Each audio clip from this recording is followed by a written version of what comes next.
ఎన్టీఆర్ జిల్లా నందిగామ జెడ్పీహెచ్ స్కూల్లో ఆడదామాంధ్ర కార్యక్రమాన్ని నిర్వహించారు. ఈ కార్యక్రమానికి శాసనసభ్యుడు డాక్టర్ మొండితోక జగన్మోహన్ రావు ప్రారంభించారు. అనంతరం క్రీడాకారులలో ఉత్తేజాన్ని నింపేందుకు కాసేపు వాలీబాల్ ఆడారు. మారుతున్న కాలానికి జీవన శైలికి అనుగుణంగా క్రీడలు చాలా ప్రాముఖ్యమని, యువత క్రీడలపై శ్రద్ధ చూపించాల్సిందిగా ఎమ్మెల్యే వ్యాఖ్యానించారు.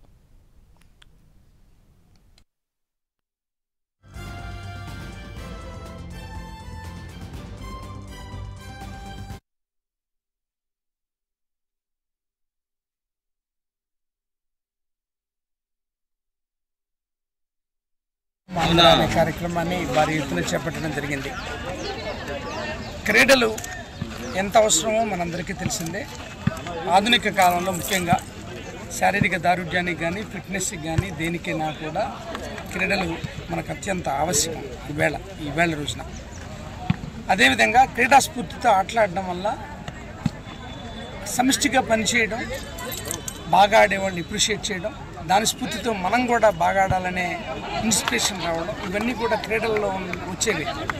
టీమ్ స్పిరిట్తో కలిసి పనిచేయడం అనేది బాగా వస్తుంది. అదేవిధంగా ఫిట్నెస్ వస్తుంది. కాబట్టి మళ్ళీ ఒకసారి భారీ ఎత్తున ఈ కార్యక్రమాన్ని చేపట్టడం జరిగింది. దీని ప్రధాన ఉద్దేశం క్రీడాస్ఫూర్తిని పెంపొందించడం, శారీరక మానసిక బలాన్ని ఆటలు ఇస్తాయి. కాబట్టి ఖచ్చితంగా వీటిని పెంపొందించుకోవడానికి మళ్ళీ ఒకసారి చేసే ప్రయత్నమే. Thank you. ఆడుదాం అనే కార్యక్రమాన్ని భారీ